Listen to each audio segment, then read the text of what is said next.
Hello everyone, मेरा नाम है लक्ष्य और मैं आपका स्वागत करता हूं कैम गुरु जय पर।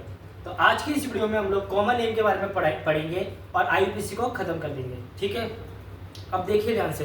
कॉमन नेम बहुत बड़ी लिस्ट होती है, मतलब कॉमन नेम की अगर आप लिस्ट देखेंगे तो बहुत सारे कंपाउंड इसमें आ जाते हैं जो हम लोगों को याद करने पड़ते हैं। ठीक है, फिलहाल इस छोटे से लेक्चर में या इस बोर्ड पे सारे लिस्ट को बताना थोड़ा सा मुश्किल है। ठीक है, ऐसे बहुत टाइम निकल जाएगा और हम लोग आगे बढ़ नहीं पाएंगे।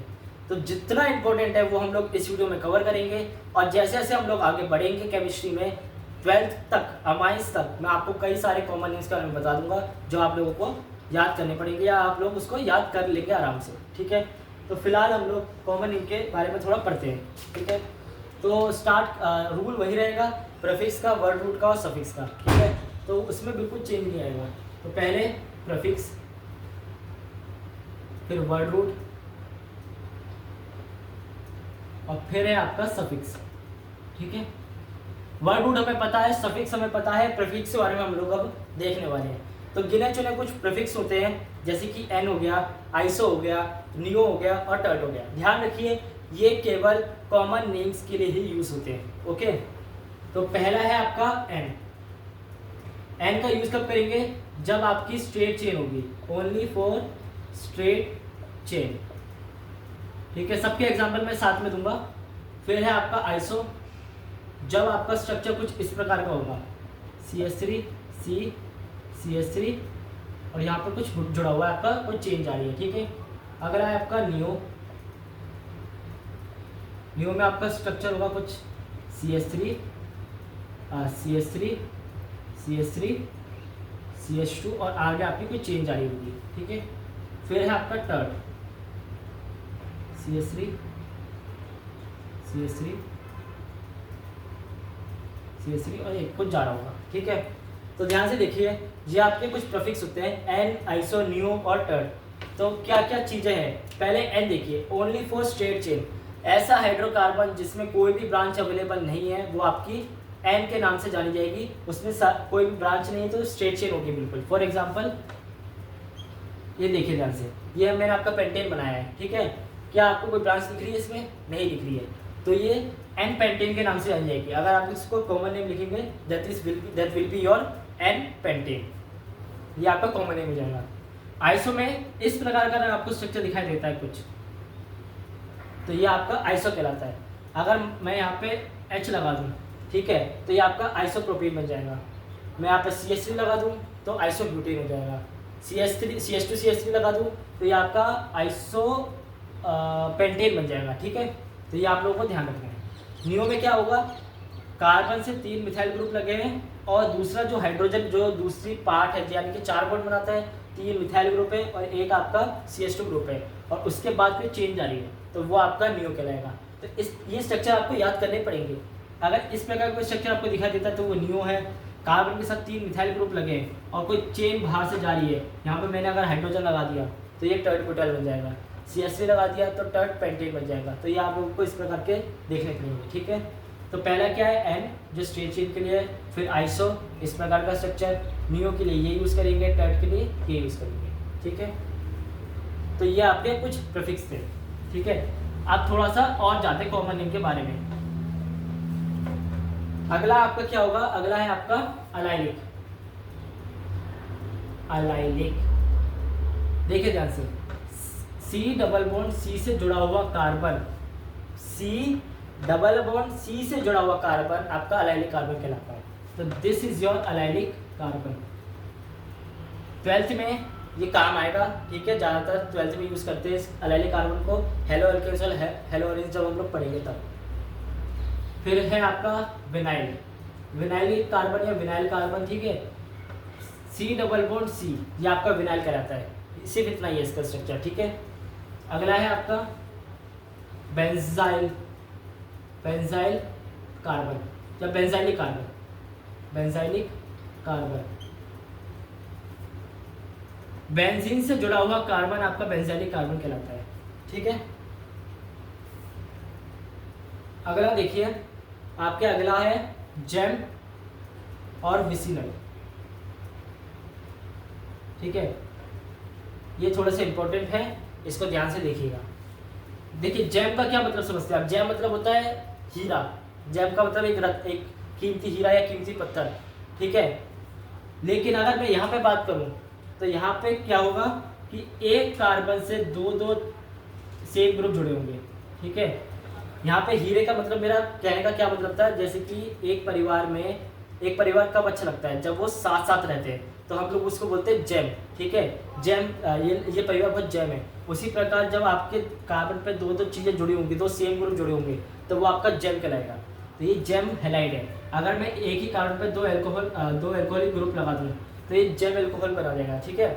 और तो ये अनस्टेबल होता है, यहाँ से वाटर मोलिक्यूल निकल जाता है। फिलहाल वो तो बात की बात है, पर आप यहाँ पे ध्यान से देखिए। विसिनल, विसिनल, विसिनल से आप लोग मैं ये आपको थोड़ी सी ट्रिक बता रहा था कि जैम का मतलब होगा जब दोनों ग्रुप एक ही कार्बन पर साथ साथ जुड़े होंगे। विसिनल से आप कैसे याद रख सकते हैं? विष आ रहा है, विष मतलब जहर। और जहर कब बनता है? जब हम लोग दूर दूर रहते हैं एक दूसरे से। तो जब दोनों कार्बन पे सेम ग्रुप अलग अलग रहेंगे तब वो विसिनल कहलाएंगे, ठीक है। तो दो कार्बन है, दोनों कार्बन पे सेम ग्रुप लगे हुए हैं, ठीक है। तो ये आपके विसिनल कहलाएंगे। उसी प्रकार दो कार्बन पे दो एल्कोहल लगा दो, ये विसिनल डायोल्स कहलाएंगे, ठीक है। ये जैम डायोल है, ये विसिनल डायोल है। जैम हैलाइड है, विसिनल हैलाइड है। तो ये ऐसे आपको याद करना पड़ेगा। तो ये थे आपके कुछ कॉमन नेम। बहुत सारे इसके अलावा कॉमन नेम है, वो हम लोग धीरे धीरे आगे डिस्कस करते रहेंगे, तो उसकी आप लोग टेंशन मत लीजिए। फिलहाल के लिए ये इतना ही आपके लिए इम्पोर्टेंट था, ठीक है। अगला देखते हैं। अब मैं आपको एक इम्पोर्टेंट चीज़ बताता हूँ, देखिए ध्यान से। ये आपका इथेन है, ठीक है। ये आपका क्या है? इथेन है। अगर मैं इस हाइड्रोजन को हटा के कोई दूसरा ग्रुप लगा देता हूँ, ठीक है। यहाँ पे दूसरा ग्रुप आपका मान लीजिए अल्कोहल हो गया या हैलाइड हो गया, तभी आपका इथेन हैलाइड नहीं कहलाएगा, तभी आपका इथाइल हैलाइड कहलाएगा। जब तक यहाँ पर हाइड्रोजन था तब तक वो इथेन था। जब वो एक हाइड्रोजन को हट के एक हैलाइड लग गया, एक अल्कोहल लग गया, तब ये इथाइल कहलाएगा, ठीक है। एल्केन और एल्काइल में यही फर्क है। एल्केन कब तक होगा? जब वहाँ पे सारे कार्बन और हाइड्रोजन होंगे। एल्काइल कब होगा? जब एक हाइड्रोजन हट के कुछ दूसरा ग्रुप लग जाएगा, ठीक है, तब वो आपका एल्काइल कहलाएगा। जैसे कि एक और एग्जांपल देखिए आप, मान लीजिए ये आपका भी क्या है? प्रोपेन है, ठीक है। अगर मैं यहाँ पे आपका एल्कोहल ग्रुप लगा दूँ तभी आपका प्रोपाइल कहलाएगा। और अगर मैं और अच्छे से बताऊँ तो ये आइसोप्रोपाइल हो जाएगा, क्योंकि ये आइसोप्रोपाइल स्ट्रक्चर की तरह आपको दिखाई दे रहा है। तो ये आइसोप्रोपाइल एल्कोहल कहलाएगा। तो आपको एल्केन और आपको मतलब समझ में आ गया कि एल्काइल कब बोलेंगे, इथाइल कब बोलेंगे, इथेन कब बोलेंगे, ठीक है। तो ये आपका यहाँ पे एक चीज़ और बता दी मैंने। अगली चीज़ और लास्ट चीज़, फिर इसके बाद वीडियो हम लोग खत्म कर देंगे। IUPAC नेमिंग ऑफ, ये रह गया था, ठीक है, इसको कराना था ये, लेकिन ये रह गया था। IUPAC naming of complex compound, ठीक है। इसके ऊपर क्वेश्चन अभी तक दिखे नहीं है, बहुत पहले पूछे जाते थे, लेकिन फिर भी एक आध क्वेश्चन करा देते हैं और बता देते हैं।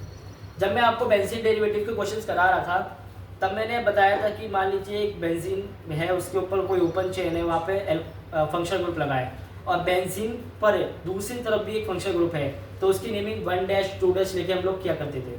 तो इसी प्रकार की नेमिंग हम लोग यहाँ पे नंबरिंग करते हैं, ठीक है। तो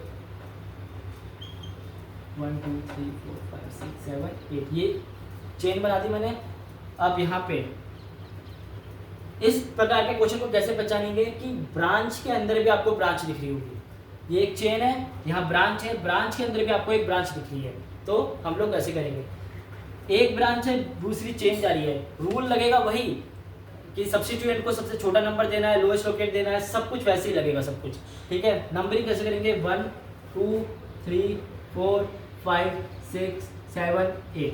अब ब्रांच के अंदर ब्रांच है तो इसकी भी नेमिंग करनी पड़ेगी, तो 1 और 2, ठीक है। तो पहले इसकी नेमिंग करते हैं। सब्स्टिट्यूएंट जो है आपका, जो आपका प्रीफिक्स है, कहाँ कौन से नंबर पे आ रहा है? 1 पे आ रहा है, तो 1 मिथाइल, ठीक है। कितने मेंबर की चेन है? 2 मेंबर की, तो इथेन नहीं आएगा, इथाइल आएगा। इथाइल क्यों आएगा? क्योंकि आपका ये इथेन के साथ आपका एक ग्रुप लगा हुआ है, CH3 लगा हुआ है, तो आपका ये इथाइल बन जाएगा, ठीक है।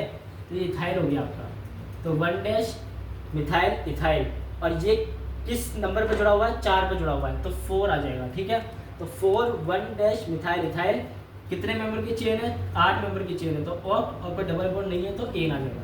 तो इस प्रकार के क्वेश्चन आपको बहुत कम दिखते हैं, लेकिन इनकी प्रैक्टिस आप देख लीजिएगा एक बार करके। तो यहाँ आपका IUPAC खत्म होता है। इस कल के अगली वीडियो में हम लोग थोड़े JEE मेन के क्वेश्चन देखेंगे 2025 और 2024 के, और फिर हम लोग आइसोमेरिज्म स्टार्ट कर देंगे। तो आज की इस वीडियो में बस इतना ही, मिलते हैं आपको एक नई वीडियो के साथ। Thank you very much.